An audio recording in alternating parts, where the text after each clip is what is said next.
para evitar la superposición de las primeras vértebras cervicales, los hombros hacia abajo, ¿no? Muchos de ellos ponen la mano hacia atrás, entonces los hombros están hacia abajo, ¿no? Donde no se van a interponer las últimas vértebras cervicales. El rayo central, ¿ok?, va a estar dirigido horizontalmente al centro de C4. ¿Y cuál es el centro de C4? El borde inferior de la mandíbula. ¿Okay? Son reparos anatómicos que tenemos según el profesor Philip Barringer. ¿Okay?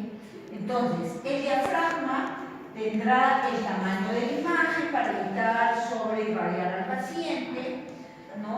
Y recuerde que lo que estamos evaluando es una teleradiografía. Eso es lo que estamos efectuando, ¿no? Entonces, no nos vayamos a olvidar. Listo. Ahora sí, nos vamos a la lordosis. Debe incluir una valoración cuidadosa de la lordosis fisiológica, ¿okay?, de la anchura y el contorno de los espacios prevertebrales, ¿ok? De espacio prevertebral. Entonces, para esto, imaginariamente, el radiólogo traza 4 líneas o 5 líneas, dependiendo. La primera línea es la línea de las partes planas. ¿Okay? Ahí está, la primera línea es la parte plana. La segunda línea es la parte prevertebral anterior, ¿no? La tercera línea es la vertebral posterior. La cuarta línea es referente a las esquinas, ¿ya? Que esto lo debe tener bien en cuenta el médico radiólogo. Entonces, haciendo un poquito de revisión previa, había investigado que Goldstein en 1984, ¿no?, dijo que el sistema cráneo-cervical estaba conformado por el maxilar superior, el maxilar inferior, los dientes y la articulación ATM, ¿no? Todos los músculos asociados alrededor y su relación con la columna cervical y el hueso ioides. Eso dijo Goldstein. Bien resumidito. Después, donde es toda una teoría que él relata, ¿no? Rocavado evaluó más la estabilidad ortostática que tenía el cráneo sobre la columna cervical. Él estudia profundamente esto, ¿no?, en pacientes ya adultos y en niños, ¿no?, disfuncionados. Pero de repente aparece Penning. Penning, en 1978, evalúa solamente la lordosis cervical, con exactitud y sencillez, pero mediante qué. Penning dice, esto por ejemplo son las mediciones de Rocavado, ¿ok? Pero Penning dice, no, yo solamente voy a evaluar la lordosis para que se aplique en un informe radiológico sencillo y rápido, ¿no? Vamos a ver en qué consiste y cómo se basó Penning. Ahí está. Esta es la teoría del método Penning, ¿no? Penning te dice, es una técnica para la medición de la profundidad cervical. Se traza una tangente, ahí está la tangente, pero no cualquier tangente. Esta tangente debe de ser incluida en el margen postero inferior, o superior, perdón,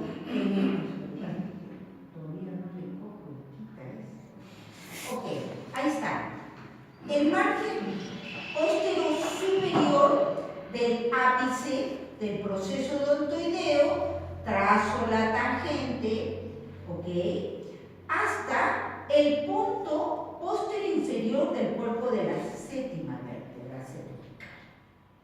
En el punto medio, ¿no?, de esta tangente, va a estar a nivel del C4, se va a trazar una línea perpendicular a la tangente y se va a medir la extensión de esta línea. Fácil, sencillo. ¿Ok? Vamos a ver qué más.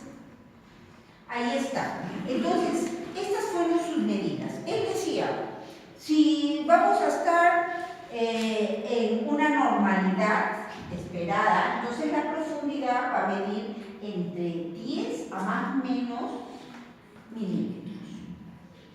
¿Ok? Normal. Si la columna va a estar denominada rectificada, entonces tiene que medir menos de 8 milímetros. Normal, rectificada. ¿Ok? Pero si es muy sifónica, o sea, lo contrario a la lordosis, entonces los valores van a ser cifras negativas menores de 1 milímetro. Pero si ya es lordótica, indudablemente va a ser esta medida mayor de 12 milímetros. Ok, eso es todo. Eso es prácticamente lo que aplicó Penning y lo que todo médico radiólogo debe de aplicar al evaluar una columna cervical, porque mucho de esto depende de los famosos dolores que tenga el paciente. Ok. Seguimos. Entonces, el método Penning no es más que un elemento de partida para realizar un correcto diagnóstico de la curvatura de la columna cervical. ¿Listo? Hasta ahí se acabó nuestra teoría. Ahora empieza, ¿no?, la problemática, porque siempre cuando vayan a empezar un trabajo de investigación tiene que haber un problema. Les tiene que llamar la atención de algo, ¿por qué esto? ¿Para qué esto? Entonces empezamos a tabular, a tratar de sacar el tema en sí. Entonces, nuestra problemática decía, ¿cómo saber si los informes de nuestros médicos radiólogos están dentro de los valores radiométricos que Penning postula? ¿Okay? Porque muchos informes son normales, pero el paciente sigue con dolor. Entonces, es muy probable que sea de otra índole, efectivamente, puede ser de índole muscular. Pero la curvatura es normal, te lo informan eso en un informe médico. Bueno, esa era nuestra pregunta. Listo, de a partir de aquí ya nace nuestro trabajito. Entonces, empezamos con una situación problemática. Empezamos a buscar bibliografía y encontramos que en los Estados Unidos la patología cervical afecta a más del 67% de su población adulta. Es bastante. En el Perú, ¿qué sucede? En el Perú no se han hecho trabajos, pero se estima que el 15% de la población asintomática posee alteraciones posturales de la columna cervical. ¿Ok?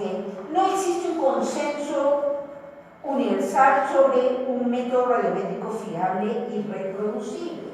O sea, ese puede ser un factor favorable para los médicos radiólogos. Para la evaluación de la lordosis fisiológica cervical. Por lo tanto, ¿cuál es la correlación entre la evaluación de la columna cervical aplicando el método Penning con el informe médico convencional, o sea, sin el método Penning, para la evaluación de la lordosis cervical? ¿Listo?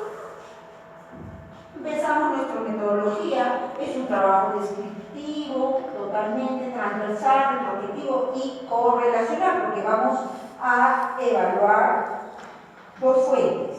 Sin informe, mejor dicho, qué dicen los médicos con respecto al informe y qué decimos nosotros corrigiendo el método. Nuestras imágenes radiográficas fueron de pacientes que llevan entre 18 y 60 años, en la muestra, de ambos géneros que acudieron al centro de diagnóstico en Lima. Para una muestra poblacional tan grande, utilizamos una fórmula de Cochrane donde nos arrojó que para validar nuestro estudio, nuestra muestra debía de ser aproximadamente 250 pacientes, ¿no? Y finalmente, simplemente lo que hicimos fue una correlación entre el informe médico convencional con la aplicación del método Penning mediante el índice de concordancia de capa. ¿ok? Este índice de concordancia es una medida muy importante estadística, ¿ya?, que se utiliza. Miren, esta fue nuestra ficha de recolección de datos, ¿no? Donde lo dividimos en tres, ¿no? Los datos demográficos, la evaluación de la columna cervical lordótica, si era normal, si fósil, rectificada, ¿ok? ¿Cuánto de medida tenía? ¿Ok? ¿Para qué? Para comparar y cruzar información entre estos dos, porque esto es lo que el médico te decía y esto es lo que nosotros encontramos. Y un plus más para, ya que teníamos las radiografías a la mano, simplemente saber cuáles eran los hallazgos radiológicos, ¿no? O sea, en este caso, la curiosidad es saber por qué acudían más los pacientes a tomarse una radiografía cervical, ¿no? Por rigidez, por pico de loro, osteoporosis, disminución del espacio, listesis. Este ya es un plus que nosotros le damos a nuestro trabajo. ¿Ya? Resultados. De 250 pacientes examinados con respecto al sexo, indudablemente el femenino se llevó el mayor premio, ¿no? El 70% de las pacientes evaluadas fueron del sexo femenino, mientras que el 30%, ¿ok?, fueron del sexo masculino, ¿no?, teniendo una prevalencia mayor en el sexo femenino en nuestra muestra. ¿Qué más tenemos? Ok, la evaluación de la lordosis cervical según 10 más menos, rectificada, menos de 8, cifosis 1 milímetro y lordótica mayor de 12 milímetros. Ok, nuestro resultado. Normal, 13%. Lordótica, 85%.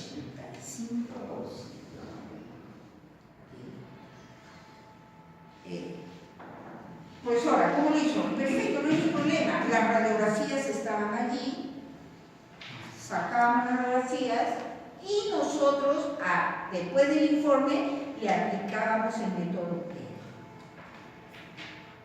¿Ok?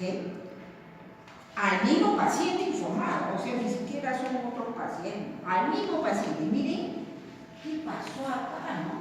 ¿Qué pasó? Hubo un cambio terrible. ¿Se dan cuenta? Perfecto, ya lo sabíamos. Ahora, ¿qué hay que hacer? Hay que cruzar información, utilizar el índice de concordancia para validar lo que estábamos realmente sacando, o sea, el cambio. ¿Ok? Bueno, con respecto a la edad, indudablemente fue la misma. Y aquí aplicamos el índice de cambio. Para confirmar la concordancia del informe médico sin la aplicación del método Penning y el método Penning, se utilizó el índice kappa o índice de concordancia. ¿En qué consiste esto? Simplemente para que lo tomen en cuenta, porque cuando ustedes tienen dos variables que hay que cruzar las variables, tienen que utilizar este índice, ¿ya? Entonces, ¿qué decía este índice? Este índice simplemente dice que toma valores entre -1 y +1. Mientras más cerca +1 esté, es que mayor es el grado de concordancia que existe entre el interobservador. ¿Ok? Y mientras más cercano esté a -1, mayor es el grado de disconcordancia que existe interobservador. Un valor de capa 0 que refleja simplemente que la concordancia observada es precisamente la que se espera a causa exclusivamente del azar. ¿Ok? Este, como repito, es un método estadístico. Esto lo podemos realizar nosotros o simplemente el estadístico nos los tiene que presentar, ¿no? Entonces, kappa da ciertos valores, miren, ¿ok? Esto va entre 0 y -1, o sea, recuerden, entonces saca el grado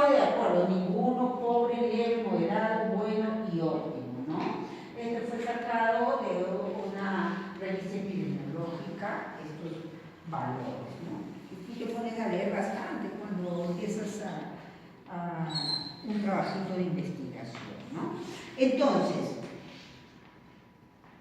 el índice de concordancia entre la evaluación de la lordosis cervical sin el uso del método Penning versus el método Penning que nos indicaba en este cuadrito, se aprecia que del total de los pacientes evaluados por el método Penning, solo el 12,2% coincide con la evaluación sin el método Penning, con un índice kappa de menos 0,042, es decir, negativa relación. Y cuando hablamos de una negativa relación kappa, ¿qué queremos decir? Que no existe concordancia entre los dos métodos, o sea, no estamos de acuerdo. Y eso simplemente nos está conformando estadísticamente lo que nosotros ya veíamos. ¿Ok? Listo, hasta ahí estábamos ya contentos porque nuestra hipótesis esperada se estaba cumpliendo. ¿Ya? Listo. Algunos hallazgos. ¿Qué es lo que encontramos? Miren, esta radiografía, por ejemplo. La radiografía de la columna cervical en lateral muestra un análisis de Penning de 16,6 milímetros, para nosotros clasificada como aumento de la lordosis. ¿Qué decía el informe médico? Detallaba, lordosis conservada. Un plomo. ¿No? O sea, no había concordancia. Listo. ¿Qué más? Otra perla. La radiografía de la columna cervical en lateral muestra un análisis Penning de 7,1 milímetros, clasificada como rectificada. ¿Ya? Entonces, el informe médico, ¿qué decía? Lordosis conservada. Dios mío, ¿qué está pasando? ¿Ok? No había concordancia. Y ahí lo hemos medido, poníamos la radiografía, poníamos la rayita y medíamos la imagen. Otro, pacientito, miren, totalmente osteoporótica, mayor, sabemos, por nuestro rango de edad. La radiografía de la columna cervical en lateral muestra un análisis de Penning de 4,8 milímetros, clasificada según Penning como rectificada. El informe médico, efectivamente, aquí sí había concordancia, era el informe, si es que no lo sacaba. Decía, detalla rectificación de la columna cervical. O sea, este sí fue un ejemplo de concordancia. Y ahí están nuestros casillos. La radiografía de la columna cervical en lateral muestra un análisis Penning de 14,8 milímetros, clasificada como aumento de la columna cervical. Otro casito de concordancia, porque el médico había puesto en su informe lordosis aumentada. ¿No? Ah, bueno, estábamos contentos. Miren bien la tangente que ordena Penning y el cruce de la tangente, en este caso a nivel de C. Conclusión, para no cansarlo más. ¿Ok? Concluimos cada punto de nuestra investigación. Uno de ellos, el primero, es el sexo femenino y el grupo de edad comprendido entre 51 y 61 años contiene la más alta prevalencia en alteraciones cervicales. 2. Los pacientes informados con aumento de lordosis, o sea, sin aplicación del método Penning, corresponden al sexo femenino en 69%. Aplicando el método Penning, resultó un aumento de la lordosis en el 71,4% que corresponde al sexo femenino. Además, el 29,6% tiene una edad entre 51 y 61 años, correspondiendo estadísticamente significativa con mujeres menores de 5, ¿no? haciendo la correlación. La mayor prevalencia de los hallazgos radiológicos se encontró en que, ¿se acuerdan que yo le dije vamos a darle un plus a esto para no ser tan tediosos? ¿Qué fue la prevalencia de las lesiones? Bueno, los pacientes indudablemente se le encontraron que tenían una disminución en el espacio vertebral del 18%, seguido por el famoso pico del loro, con la disminución del espacio vertebral entre 8,9%, y así sucesivamente la lista iba bajando. Solamente yo estoy poniendo lo más relevante que encontramos, por lo cual nuestros pacientes acuden a nuestra consulta. ¿Okay? Bajo conclusión, sin la aplicación del método Penning, el 38,5% tuvo una alteración de la lordosis de la columna cervical, en comparación con el 29,6% encontrado con el método Penning. Solo el 12,2% coincide con la evaluación de la lordosis cervical aplicando el índice de capa. Por lo tanto, existe una baja o negativa correlación, pudiendo concluir que no existe concordancia entre estos dos métodos, sin la aplicación del método Penning, aplicando el método Penning. Y bueno, a partir de los resultados de la presente investigación, ¿qué es lo que se recomienda? Se recomienda que, no habiéndose encontrado una relación estadísticamente significativa, sería recomendable realizar estudios en poblaciones o grupos de edades más amplios, ¿no? Con estudios analíticos, longitudinales, descriptivos, para poder demostrar su sensibilidad y especificidad. Simplemente les estoy lanzando la pelota en la cancha. ¿Okay? Realizar estudios que relacionen la postura de la cabeza con larioides, mandíbula, como Rocabado lo postula. ¿Okay? Rocabado postula eso. Con la postura cervical puede existir una relación quizás un poquito más significativa y así poder evaluar la columna cervical con mayor precisión. ¿Okay? Recordemos que el método Penning tiene un rol importante en el estudio de la pérdida de la lordosis.